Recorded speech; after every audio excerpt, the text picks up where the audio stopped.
Hey, salut les amis, j'espère que vous allez bien. Bon, moi en tout cas, ça va super. On se retrouve aujourd'hui, il est déjà samedi. Et ouais, j'ai pas eu le temps de vlogger cette semaine avec les fêtes de Noël, tout ça, les repas de famille. J'ai eu vraiment peu de temps à la maison. Bon, c'est pas grave. Entre deux, j'ai pu faire quelques trucs, mais aujourd'hui, je vous reprends. Alors, j'espère que vous avez été gâtés par le Père Noël. Moi en tout cas, c'était vraiment super. J'ai eu la chance d'avoir un trépied pour moi vlogger, faire des photos, vraiment faire plein de choses.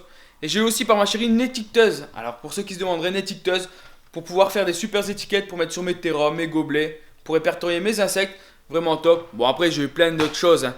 On a eu vraiment plein de cadeaux. C'était vraiment top. Bon, aujourd'hui, je vous reprends pour une vidéo nourrissage. Je vais nourrir les menthes. Je vais me filmer, je vais vous montrer tout ça de suite. Et après, je vous ferai peut-être un petit room tour parce que j'ai changé les néfils et tout ça. Allez, je vous montre ça de suite. Alors là, on se retrouve avec tous mes petites menthes et aussi tout mon matos pour nourrir. Donc tout ce qui est droso, les blattes et de l'eau pour les pulvériser. Parce que je mets quand même une pulvérisation par semaine pour faciliter la mue. Bon, allez, je nourris, on y va. Bon, là, je vais démarrer avec les petites Aconcista mexicana. L'avantage, bah ça, c'est vraiment tout petit, donc drosophile obligé. Parce que c'est tellement miniature comme menthe que elle pourrait même pas manger une Red Runner. Même la Red Runner, elle est plus grosse que la menthe. Mais bon, c'est une menthe vraiment cool, parthénogénétique et tout. Franchement, j'ai hâte de voir ça une fois adulte, d'essayer de la reproduire. Bah, de la reproduire. Ça va être facile, elle se reproduit toute seule. Et c'est low-tech de voir la taille des jeunes. À mon avis, ça va être vraiment miniature, vu qu'elle est déjà vraiment petite. À mon avis, je vais m'éclater pour essayer de nourrir les bébés. Bon, je mets tout le temps 5-6 mouches par menthe. Et je les nourris 2 fois par semaine. Pour ceux qui voudraient un peu de renseignements. Après, si vous avez des questions, n'hésitez pas à me les poser, hein, c'est avec plaisir. Alors, je mets une pulvérisation tout le temps par-dessus la gaz. Comme ça diffuse bien l'eau. Au moins, c'est pas directement sur la menthe. Parce que si c'est directement sur la menthe, c'est pas trop bon. Allez, on passe au Stagmatoptera femoralis. Alors là, j'ai une mue. Et comme vous pouvez voir, alors ce que j'ai fait avec la fameuse étiqueteuse, c'est que sur mes gobelets, j'ai bien fait des belles étiquettes avec l'origine, d'où elles viennent. Alors 0.1 c'est une femelle et 1.0 c'est un mâle.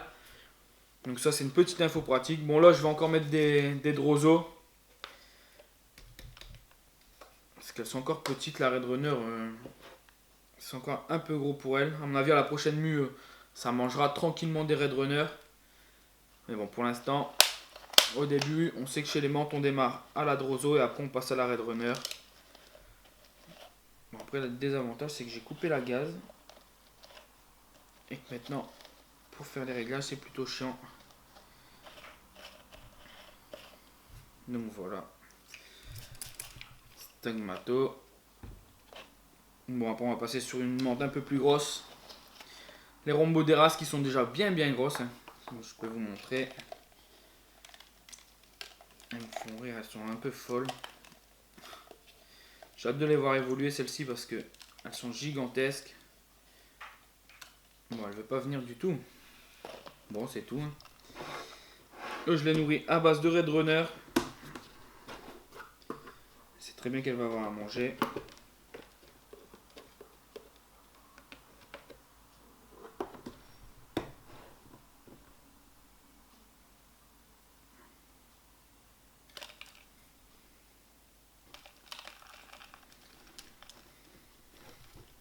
Bon, elle fait un peu n'importe quoi, mais ne vous inquiétez pas, elle va la manger. Après, si vous voyez que votre menthe ne mange pas, le lendemain ou moi dans le soir, souvent le soir, je les enlève. J'enlève les Red Runner pour éviter tout risque, hein. Au cas où la menthe devrait muer, qu'elle soit dérangée par la blatte et que la blatte fasse tomber votre menthe. Ça aussi, c'est à savoir. Donc, moi, je les nourris au matin, comme ça. L'après-midi, j'enlève tout ce qui n'a pas été mangé. Bon, les drosos, c'est moins compliqué. Les drosos, vous pouvez les laisser, mais tout ce qui est blatte, je les laisse pas par sécurité.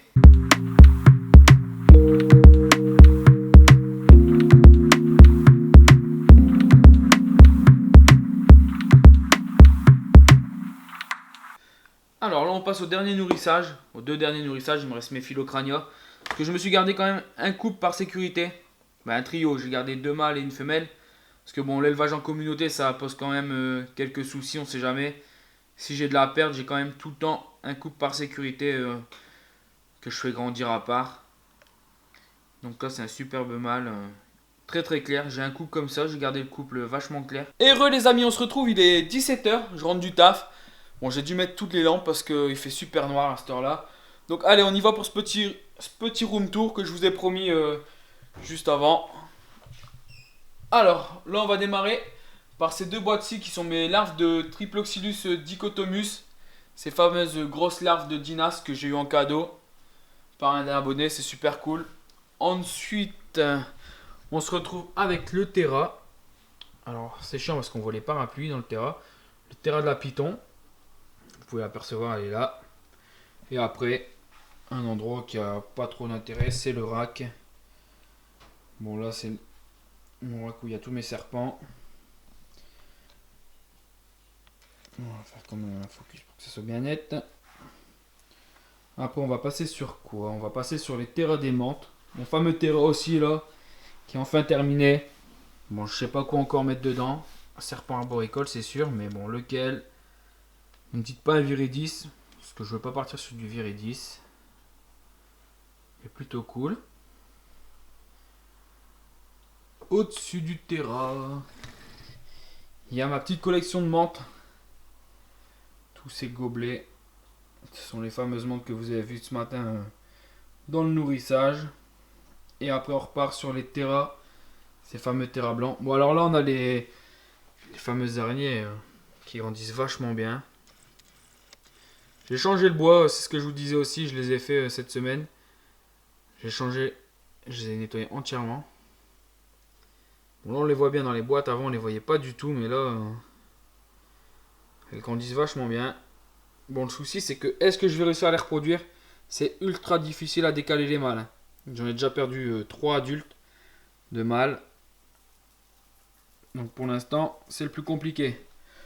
En dessous, un futur terra pour des Popas Purca si j'arrive à en retrouver. Parce que pas moyen de retrouver des Popas Purca. Même Arthropodia n'en a plus. Donc s'il y a un de mes abonnés qui a une souche de Popas Purca et qui a un petit surplus, il peut penser à moi. Il me contacte. Bon, ce terra là est vide. Mais je vais faire le même système. Je vais mettre des séparations et tout en pleine transformation. Comme ça, l'étagère sera vraiment top. Et on aura la même étagère que là. Avec un grand terrarium qui est vide. Bon, là, c'est pour une future acquisition. Vous voyez, j'ai même mis une lampe chauffante en haut. Après, bon, ceux qui sont curieux, là, dans les bras plastes de chaque côté, j'espère acquérir bientôt des iules. Pour pouvoir me lancer dans les iules. Bon là, le terra des philos et après les terras des hierodula. Voilà pour ce petit room tour. J'ai l'intention aussi de racheter une étagère comme celle-ci et de refaire encore une étagère pour les menthes. Comme ça, il y en aura vraiment partout. Elles sont vraiment stylées ces étagères. Je les adore vraiment. Donc voilà pour ce petit room tour. Bon après, il y a les étagères. Il y a les terras dans la bibliothèque. Mais bon, ça vous les avez déjà vu. C'est aussi petit cadeau de Noël, un super scarabée offert par mes parents. Scarabée tout en or. Petit cadeau de Noël tant qu'on est dans les cadeaux. C'est vraiment cool. Bon voilà, ce petit vlog touche déjà sa fin. Mais n'hésitez pas à me retrouver sur Instagram les amis. Je poste vraiment beaucoup de photos. Je réponds aux commentaires. N'hésitez pas si vous avez des questions, si vous voulez vous lancer aussi dans les menthes. Vous pouvez y aller. Je réponds avec plaisir. Ça me fait vraiment plaisir de vous partager ma passion. Et je vous dis à dimanche prochain pour une prochaine vidéo. Et peut-être cette semaine pour un live. Allez, à très vite les amis.